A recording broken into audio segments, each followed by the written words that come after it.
Just south of Stanton lies the town of Greenville, a town full of history and stories.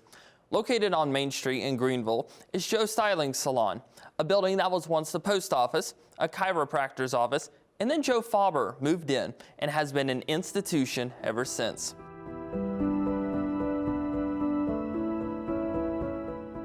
I visited Greenville to hear Joe's story and how he went from working in a grocery store in Vesuvius to becoming a beloved hairstylist in Greenville. This is his story. I was born and raised in Rockbridge County. I learned a lot from the loafers coming in telling stories of Vesuvius. In fact, one of the owners of the store, he had asked me what did I plan on doing when I graduated. And I said, well, I haven't really given that any thought. And he said, well, what do you think about being a barber? And I said, a barber? He said, well, I'll tell you what, when you come in for school tomorrow, you put your coat and tie on and we'll go take a trip. I said, where are we going? Well, you just put your coat and tie on. And so I come in the next day and put my coat on. I said, where are we going? He said, we're going to go to Woodrow Wilson. I said, oh, really? Well, his, I guess his brother-in-law ran the body shop at the school. And so he knew a whole lot what was going on there. And he took me down to the barber school there. It was Gordon Half, who was an instructor, and Elmer Kyle. They were instructors there. That opened the doors, and so I was in there receiving my schooling, and things were developing quick, and they said, you know, we have to go over to VSDB to cut the kids' hair over there, and we want you to start going over there.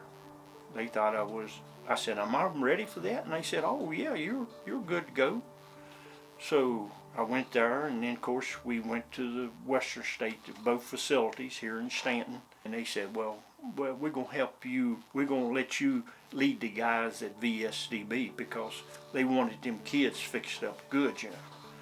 So I was the overseer there for quite some time.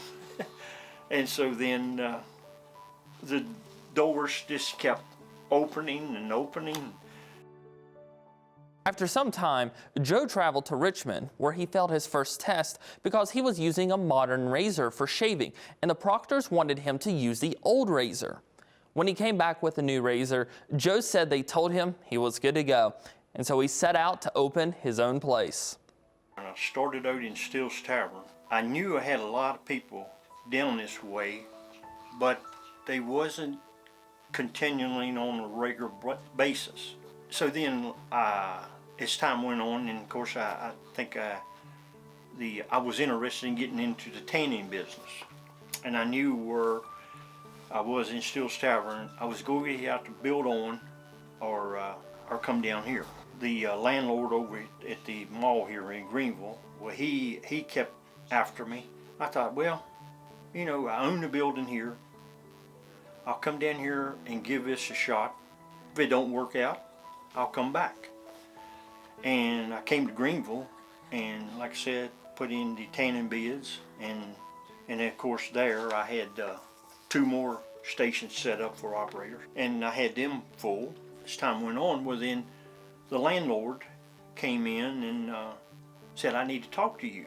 Well, I had a hunch what was coming down the pike, and so I went out and talked to him. I said, yeah, what was you need to talk to me about? He said, you look like you're doing pretty good. And I said, yeah, I got it off the ground. It's rolling on pretty good. He said, well, I think we better up the rent. And I said, oh, am I here for your benefit or my benefit? He said, well, that's the way we're going to do business. I said, when do you want to start this? He said, end of the month. I said, okay. I'll giving you my, I got to let you know 30 days in advance if I'm leaving. I'll be leaving here in 30 days. He said, well, you're not going anywhere. And I said, well, just wait and see. So I had some realtors coming in the salon there, and I notified them. I said, guys, I need a building, and I need a building fast.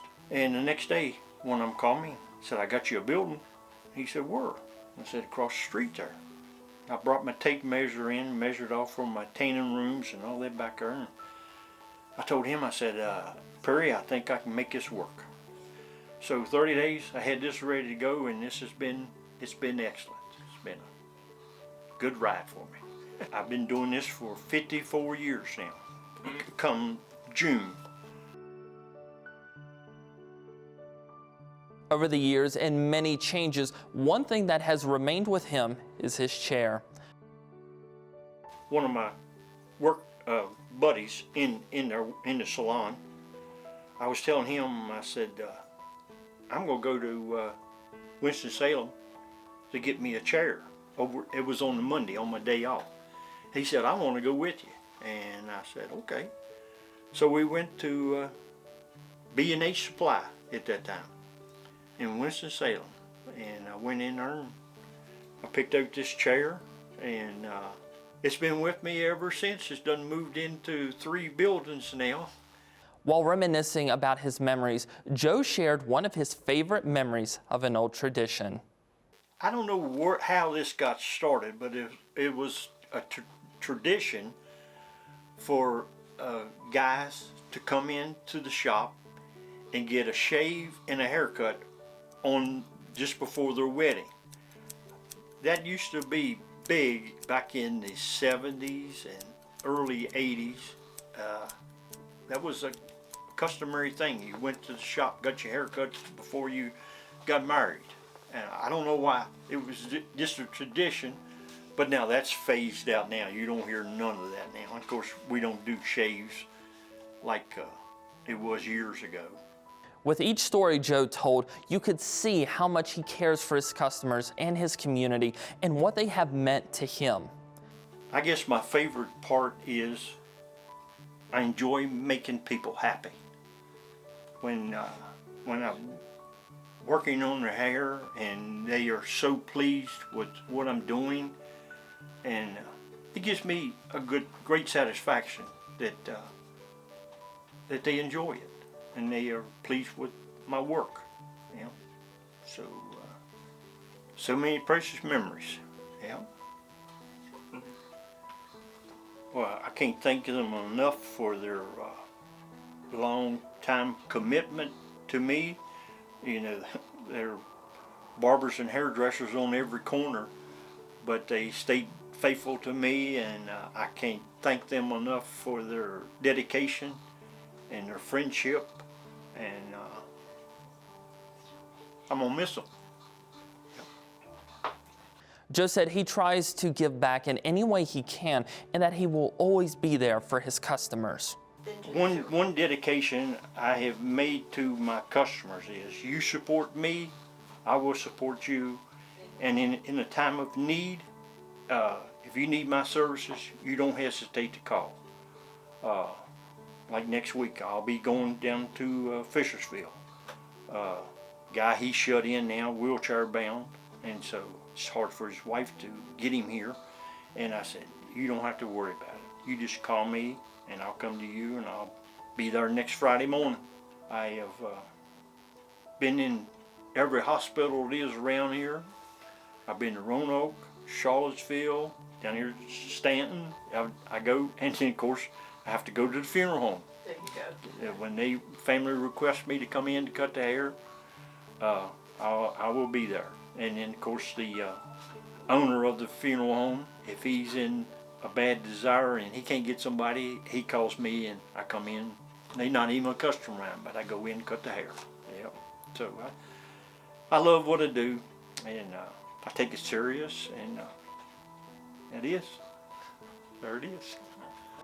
Joe isn't going anywhere just yet. He said he will remain open until he closes his shop in June of 2024.